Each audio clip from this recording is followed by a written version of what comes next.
A Prefeitura de Cuiabá. É trabalho, é mais resultado pra gente. A Prefeitura de Cuiabá criou o SOS AVC. Agora o paciente com sintomas de AVC que chega nas unidades de urgência e emergência Ou é socorrido em casa pelo SAMU, é encaminhado ao São Benedito. o hospital faz o diagnóstico com este equipamento de última geração. Senti muito mal, meu filho me levou para a UPA e se não fosse esse atendimento rápido, eu não estaria aqui hoje. O atendimento rápido significa livrar este paciente de sequelas ou eventualmente da morte. E o Hora Estendida na Saúde já está funcionando no Centro de Saúde do Tijucal. A meta é ter em cada região da cidade um centro de saúde com horário ampliado. De segunda a sexta, das 8 da manhã até as 9 da noite. Ganham os trabalhadores e todos com dificuldade de serem atendidos no horário comercial. Chegou a serviço, se sentiu mal, você pode procurar pronto atendimento. Aquelas pessoas que trabalham o dia inteiro, veio numa boa hora, ajudou muito. Prefeitura de Cuiabá. Trabalhando e cuidando da gente.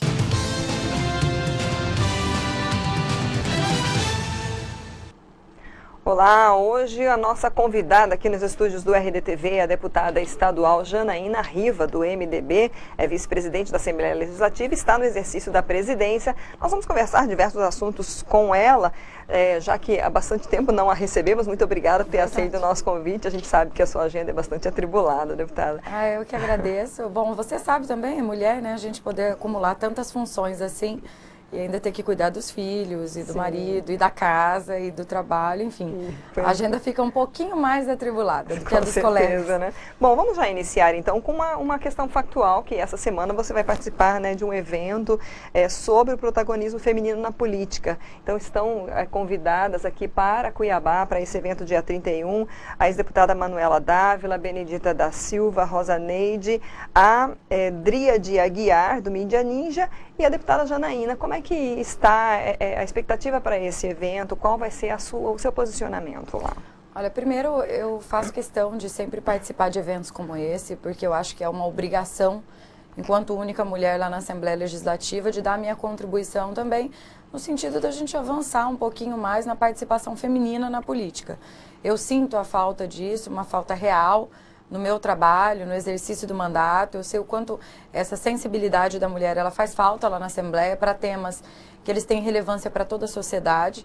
E é claro que quando você não tem uma paridade entre homens e mulheres, a gente acaba ficando em minorias em assuntos quando nós somos as mais atingidas. Nós deveríamos ser a maioria a dar opinião sobre. Isso envolve muito a educação dos nossos filhos, isso envolve muito segurança pública, isso envolve muito também a própria reforma tributária, que nós votamos recentemente. Quer dizer, esses assuntos que são mais inerentes e que afetam diretamente as mulheres, eles ficam um pouco escanteados quando você tem um universo ali na Assembleia de 23 homens e uma mulher. Então, agora, com essa renovação também da Assembleia, eu vejo que nós temos uma bancada um pouquinho mais sensível a essas causas femininas. Para a gente passar um projeto sobre banco de leite é uma dificuldade tremenda, porque não entende, nunca viveu isso, não sabe o que é precisar amamentar um filho e muitas vezes você não ter leite no peito e você não ter nem acesso à informação de onde você pode receber uma doação, de como você pode fazer isso. Enfim, são coisas que impactam diretamente na nossa vida, mas acaba que para os homens isso se torna irrelevante ou talvez desnecessário. Então essa é só uma situação para exemplificar. Então eu quero poder participar desse evento junto com a Benedita, junto com a Dríade, junto também com a Rosa Neide e com a Manuela Dávila e dar a minha participação sobre como é aqui em Mato Grosso ser a única mulher na Assembleia Legislativa e a falta que faz a participação feminina. E também mostrar que aqui no estado, é um dos estados que mais mata mulheres no Brasil, é o segundo, né, segundo os últimos índices da Secretaria de Segurança Pública, o segundo estado que mais mata mulheres, um estado ainda muito machista, que ainda tem uma cultura de não participação feminina política, de não empoderamento feminino. Então, para vencer essas barreiras é difícil, mas não é impossível, né? E para isso a gente precisa discutir como avançar. Eu vejo que agora a gente tem alguns projetos tramitando na Câmara Federal, tratando sobre o aumento do percentual reserva de vagas nos parlamentos, que eles influenciam diretamente aqui na nossa vida. Se hoje, pelo que está lá no Congresso, nós chegássemos, por exemplo, a 16% da bancada de mulheres, em Mato Grosso isso seria 3 vezes mais do que nós temos hoje. Então, acho que a gente tem que avançar nessas pautas e tem que ser uma pauta coletiva e uma pauta das mulheres. Ainda falando sobre esse assunto, nós entrevistamos aqui no RDTV uma professora da UFMT. Aliás, ela fez um doutorado na UFMT, a professora Dejanana, que tem uma tese aí justamente sobre a atuação da mulher na política. E ela demonstra ali, a gente vai colocar o link para quem quiser assistir, ela demonstra ali que havia há um tempo, né, atrás, uma participação mais efetiva das mulheres na política em Mato Grosso, e isso se perdeu um pouco com o passar dos anos, e aí ela trabalha um pouco alguns nomes, inclusive, né, o seu nome, como personalidades que conquistaram esse espaço. O que, na sua opinião, precisa ser feito para que a mulher ela consiga chegar nesses pontos que são decisivos, nesses cargos, né? E isso, até inclusive no setor privado, né? Na iniciativa privada também se busca, né? Mulheres em cargos mais diretivos. O que é preciso? O que seria? Na própria Assembleia Legislativa, a gente recebeu um projeto, até de autoria do deputado Silvio Fávero, que ele trata justamente sobre a participação paritária de mulheres em cargos de diretoria da casa. E eu achei sensacional. É claro que isso deve partir da mesa diretora, mas o próprio Botelho também se mostrou solidário a reapresentar o projeto com iniciativa da mesa, porque isso hoje já é uma realidade. Os cargos de chefia, os cargos de diretoria, eles já são em grande parte ocupados por um número considerável de mulheres, muito distante do parlamento. Acho que no parlamento, por mais que a cota, muita gente considere muito extremista, ela vai ser necessária para se criar um hábito de paridade, como foi feito agora recentemente na própria Argentina. Quer dizer, por mais que passem os anos, esse machismo cultural que ainda existe, que existe nas nossas crianças, nos nossos filhos, e isso é uma coisa muito antiga, difícil, uma barreira difícil de se quebrar. Eu não vejo outro caminho que não seja cota, garantindo a participação plena. Porque essa história de criar uma legislação que obriga 30% das candidaturas a serem de mulheres, isso, na minha opinião, não trouxe vantajosidade nenhuma para a gente. Nenhuma. O que acontece? Dá mais trabalho para formar uma chapa, porque você tem que ficar buscando nomes de mulheres para serem candidatas que muitas vezes não querem ser candidatas, porque elas sabem que vão competir numa concorrência muito desleal. Muito desleal. O fundo partidário, os 30% também garantidos agora às mulheres, melhorou muito, porque, para mim, por exemplo, até isso é questionado pela Justiça Eleitoral, o porquê o alto número de doação que eu recebi de recurso público de fundo partidário é justamente porque era uma das únicas mulheres com viabilidade de eleição. O que acontecia? Os partidos tinham essa obrigatoriedade de fazer a doação dos 30% que lhe cabiam. Vamos supor, se Mato Grosso recebesse 3 milhões de recurso do fundo para o MDB. 1 milhão obrigatoriamente tinha que ir para mulheres. E isso com todos os partidos que receberam fundo partidário, proporcionalmente 30% tinha que ir para uma mulher. Então isso fez com que eu recebesse muitas doações, mas ao mesmo tempo não existe uma regra concreta sobre isso. E a gente não consegue fazer disso uma forma de fazer com que a mulher chegue ao poder. Por isso que eu acredito sinceramente que tenha que existir uma obrigatoriedade de vagas nos parlamentos. Aí sim eu acho que a gente começa a mudar a realidade e isso começa a ser tratado com naturalidade. Hoje, se você chega em uma Assembleia Legislativa e você vê uma mulher, é uma exceção. E para a gente fazer essa exceção virar uma regra, é só realmente com legislações que façam com que obrigatoriamente a mulher ocupe esse espaço. E eu acho isso muito justo, porque afinal de contas nós somos 52% da população brasileira. Quer dizer, nós somos as que mais pagam impostos no país, até pelo número de mulheres que somos. Eu acho muito injusto que a gente não consiga chegar ao poder pleno. E por que não chega? Pela falta de estrutura, pela falta de condição de trabalhar. Hoje, como que uma mulher faz para deixar os filhos, se ela não tiver condição financeira adequada? Como ela faz para deixar um trabalho, se ela não tem um suporte partidário, como eu vejo, que é dado sim com distinção aos homens, isso é nítido. Todo mundo que acompanha a política sabe muito bem disso. Existem debates, assim, que até hoje eu vejo que a participação feminina muitas vezes é tratada com preconceito. Às vezes eu chego em algumas rodas que estão alguns homens e eu ainda sinto que existe um preconceito. E isso falando assim de um nível de deputados, com deputadas, secretários, secretárias, ainda existe um preconceito com a participação feminina. Já que você citou essa questão, há então uma ação, para quem, né, não acompanha na internet, uma ação do Ministério Público Eleitoral, né, acusando-a de abuso de poder econômico, possível Caixa 2 nessa eleição. Você acha que em outras situações o Ministério Público teria sido omisso, ele não denunciou outras, ou você vê uma atitude, digamos, machista aí?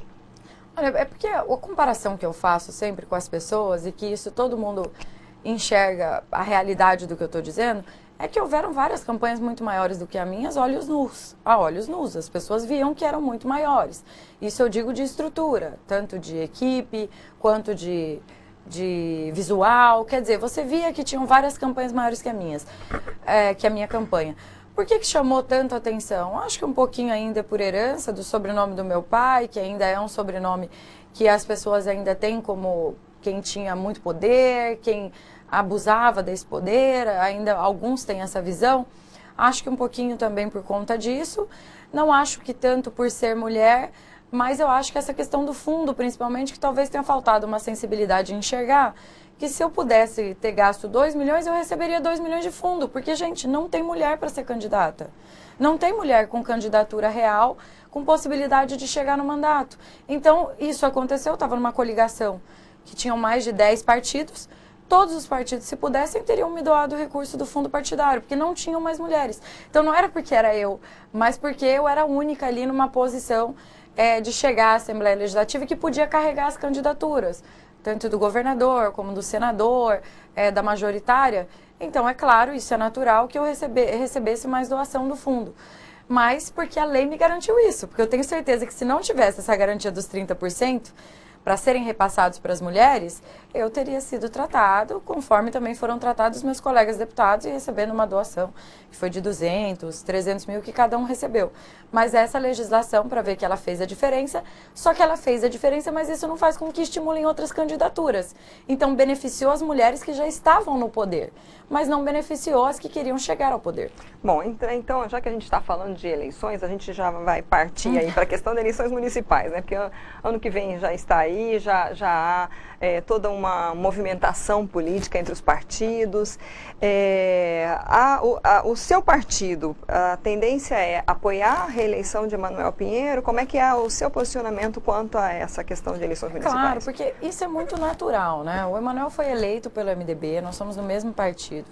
Não aconteceu nada durante esses 3 anos, né, que se passaram, que fizesse com que a gente tivesse qualquer tipo de ruptura. As divergências, isso é natural dentro de qualquer partido, principalmente dentro do MDB.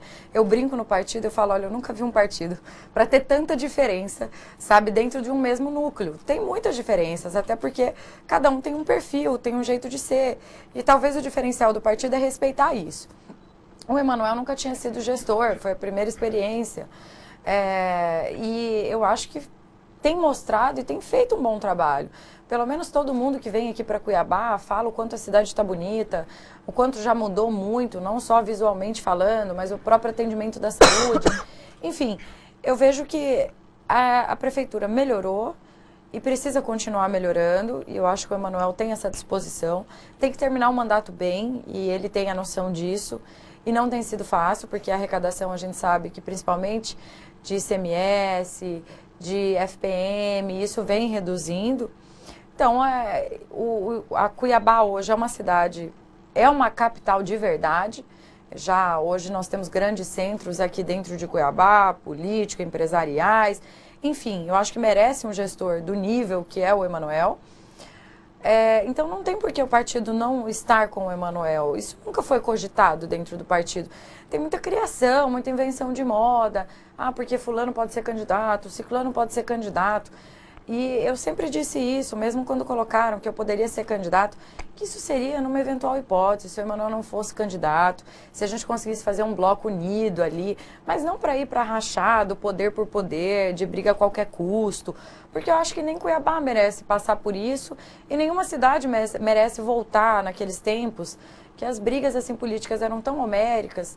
Eu lembro da minha cidade, por exemplo, Juara, que isso cria um transtorno no convívio, um transtorno na própria administração, que leva anos para você poder reparar esse dano.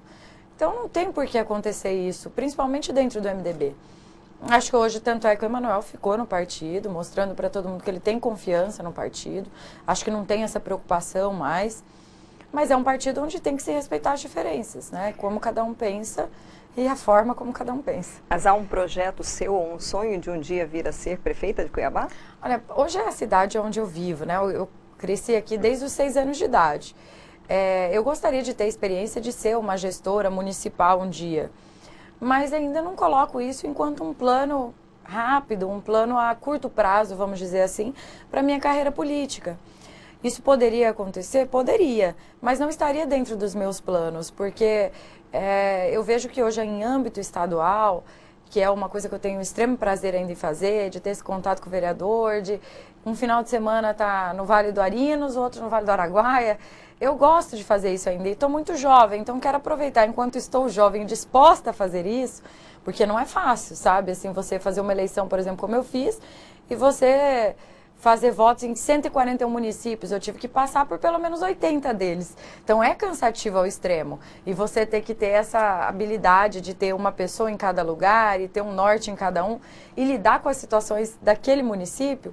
Mas eu acho que enquanto eu estiver ainda com essa juventude, com essa força, eu quero ainda me dedicar mais em âmbito estadual. E depois pensar, quem sabe, numa candidatura municipal, que aí seria muito mais confortável ficar na minha cidade, na minha casa e poder trabalhar.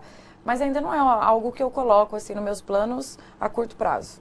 Bom, você foi parlamentar na gestão passada, né? Acompanhou aí o governo anterior, o governo Táxi, agora falando em governo estadual. O governo Mauro Mendes, qual a avaliação que você faz desse primeiro ano? Olha, eu acho muito precoce ainda, né? Fazer qualquer tipo de avaliação do que vai vir a ser o governo, do que o governo será. Mas como você perguntou, e acho que até de forma muito adequada, o que foi o primeiro ano, eu acho que foi um ano de se organizar as contas do Estado, foi um ano de colocar o pé no freio mesmo, sabe, nos gastos e até mesmo nos investimentos, porque o RGA, por exemplo, é um investimento que você faz no servidor público, você agregar como a questão dos servidores, dos professores principalmente, um reajuste, que é um reajuste real, também é se investir. Suspenderam os investimentos, os gastos e tudo para se colocar o Estado em dia. Ano que vem, o governador vai ser muito mais cobrado, não só pela Assembleia Legislativa, mas pela própria sociedade. Eu vejo que, como o Pedro Táxi viveu isso também, o Mauro hoje vive um ano de trégua, né, para ele poder mostrar o que veio. Mas eu vejo no Mauro um governador ainda muito responsável, um governador muito preocupado em selar compromissos e não cumprir com seus compromissos. É um governador que tem mostrado ter essa habilidade em realmente fazer gestão. Essa é a impressão que me dá do primeiro ano. Algumas coisas, e já disse isso até a ele, eu acho que poderiam ter sido feitas de forma diferente, mas isso é muito do perfil do gestor, é o perfil dele, né? E eu acho que deu certo, nesse primeiro ano deu certo. Agora, para o ano que vem pode ser insuficiente, que aí é a hora que começa a ter que realmente mostrar serviço. Esse ano, acho que as grandes conquistas seriam, por exemplo, a Santa Casa. A Santa Casa reaberta era um sonho também de todos os cidadãos mato-grossenses, agora com uma gestão estadual. Então, foi um grande feito e um ato de muita coragem, porque hoje quem quer assumir qualquer tipo de despesa, né? Então, acho que foi um ato de grandeza. As estradas e as obras retomadas, também é um trabalho que está sendo feito muito bom. Agora, tenho minhas preocupações com relação à SEMA, segurança pública, acho que carece um pouco mais de investimento, a gente ainda tem município que está sem viatura, né? Então, assim, mas isso eu entendo que seja natural por essa questão da recuperação financeira. Mas ano que vem passa a não ser mais natural. Por mais que eu sei que as coisas não são feitas como um passe de mágica, eu acho que as medidas que a Assembleia tomou e acabou até puxando o desgaste todo para ela. É difícil você ver alguém falar, o governador fez, a Assembleia fez. Então, a Assembleia puxou muito desse desgaste. Estaria dentro aí dessas medidas? Também, acho que a reforma tributária também. Apesar de ter sido feita uma grande costura lá na Assembleia, eu fiquei até, me sensibilizei com o Dilmar, por exemplo, que sofreu bastante, né, com a imprensa, principalmente questionando os atos dele. Mas é porque hoje a gente tem uma visão lá na Assembleia, principalmente os deputados que ficaram, os 10 que ficaram, que existe uma luta pela sobrevivência e que o parlamentar ele tem que pensar muito antes de tomar qualquer decisão. Por mais que o governador às vezes queira tomar algumas medidas que sejam muito austeras, Para o deputado, ele tem que analisar o impacto também que isso tem direto com o eleitor dele. Até porque não é o governador que vai eleger o deputado, mas é a atuação dele. E o Dilmar fez isso de forma muito independente. E a Assembleia ali, nós, principalmente os que já estavam, a gente acompanhou esse trabalho e fez com que o impacto fosse muito menor do que era o previsto pelo Estado. Ao mesmo tempo, o Estado ficou satisfeito, porque já vai arrecadar a estimativa mais de 700 milhões. Então, houve um equilíbrio aí que a Assembleia conseguiu dosar, mas a Assembleia é o primeiro que apanha, né? Isso é normal, é o primeiro que apanha, é o primeiro que é criticado, como os vereadores também, nas câmaras municipais. Geralmente chega primeiro a reclamação no deputado. Então, acho que a reforma foi um deles. Acho que também as votações do começo do ano, que ainda eram com a Assembleia antiga, que a gente impactou um pouquinho mais no FETAB, pesamos um pouquinho mais a mão com os produtores, também foi um pouquinho de desgaste, mas acho que agora que com a recuperação do Estado, eu espero que o governador tenha essa sensibilidade com os deputados e possa também valorizar o trabalho do parlamento. Acho muito preocupante o deputado não ter a garantia da sua emenda parlamentar, seja de oposição ou de base. Isso é muito preocupante, porque você é votado com a expectativa de levar alguma coisa. Se você não leva, você não fez nada. Você é favorável que essa emenda seja de forma obrigatória? Ah, claro. Eu acho que ela tinha que ser de forma obrigatória. E já falei isso ao governador também, ao Mauro Carvalho, que é secretário da Casa Civil, que não só acha que ela tinha que ser obrigatória, como aqueles que são da base, governista, o governo deveria atender, se quisesse, com algo extra, mais recursos ou mais investimentos na região do deputado. Mas, de forma alguma, ele deveria não pagar aquilo que é da oposição. Porque, gente, na Câmara Federal funciona assim. No Senado funciona assim. Não importa se você é governo ou você não é. Você recebe 100% da sua emenda. É uma garantia que o deputado tem. Agora, eu acho que as emendas têm que ter, sim, regras mais rígidas, né? Por exemplo, limites para eventos, festas, porque é um recurso que ele tem um retorno que é no momento, estimula o comércio, estimula o turismo, só que ele não se edifica, ele não fica para o futuro. Isso é uma coisa que me preocupa. Eu acho que isso tem que ter uma limitação do Estado, para que não fique só nisso, que a gente possa voltar a ter bibliotecas, que era o que se fazia com o dinheiro da cultura, jogos esportivos, que era um estímulo, porque mobiliza a criançada o ano inteiro, para no final ter um evento esportivo grande do Estado, que eram jogos estudantis. Eu participei disso quando era criança. Então, assim, eu acho que tem muito mais coisa que a gente pode fazer. Eu acho que tinha que ter algumas regras mais rígidas para o recurso ser aplicado com mais seriedade. É claro que mas isso deveria ser uma questão de bom senso, mas tem gente que não tem. Então, eu acho que tem que ter realmente uma regra mais contundente sobre as emendas. Bom, para a gente encerrar, deputada, nesse segundo mandato, né, nesse novo tempo, alguma bandeira em especial que você pretende trazer ou alguma nova luta?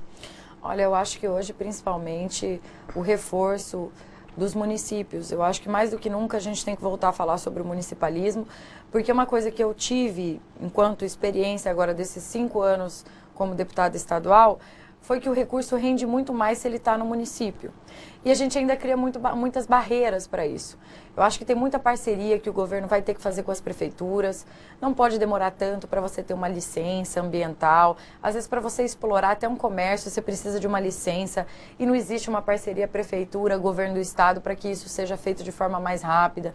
Isso, a gente diminuindo a burocracia, a gente faz com que o estado arrecade mais. Muitas vezes as pessoas cometem ilícitos porque a burocracia é tão grande que ela não consegue obter uma licença, ela não consegue obter uma forma dela poder fazer a exploração do seu comércio.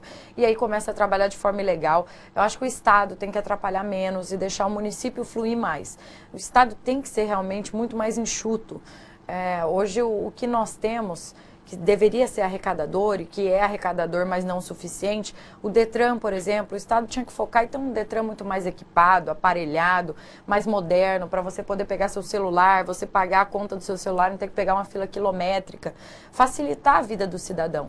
E eu acho que a forma de fazer isso é descentralizar mesmo o Estado e passar isso para os municípios. Eu acho que essa tem que ser a maior obrigação de toda a Assembleia Legislativa, pensar mais enquanto cidadão. Se eu vivo em Cuiabá, eu quero ter facilidades aqui dentro de Cuiabá. Eu não quero ter que ficar correndo atrás do governo do estado a todo momento. Então a gente tem que começar a passar essa responsabilidade solidária.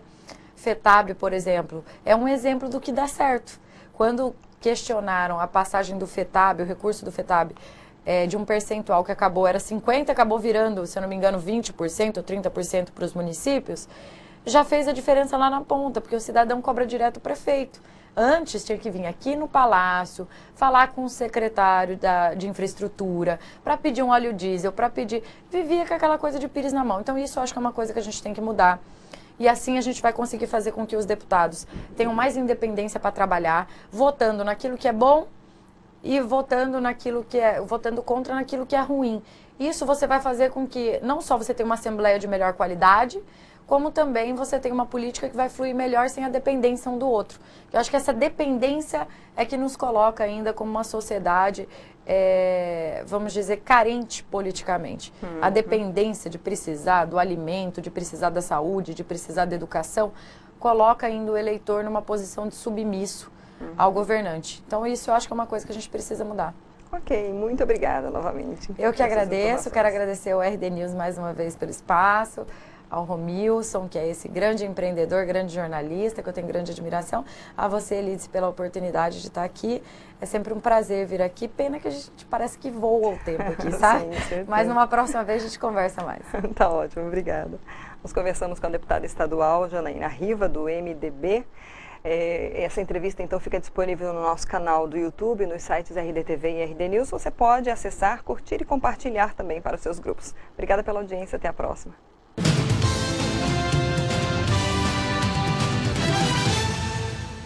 A Prefeitura de Cuiabá.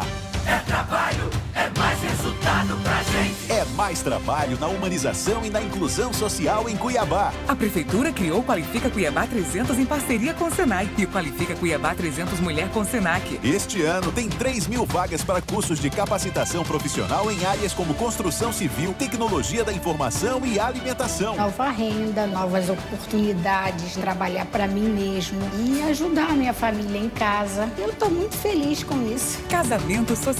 Com a realização da Prefeitura, mais de 300 casais selaram a união em grande estilo. Foi o dia mais feliz da minha vida. Agora eu sou uma pessoa casada. O programa Albergue Humanizado está acolhendo mais pessoas e 3 dos 4 centros de convivência dos idosos já foram recuperados. O do Dom Aquino, o do CPA e o do Altos do Cochipó. Eu não sabia escrever meu nome direito. Hoje eu já sei. Então a gente se sente tão feliz, é uma coisa tão boa na vida da gente. Prefeitura de Cuiabá. Trabalhando e cuidando da gente.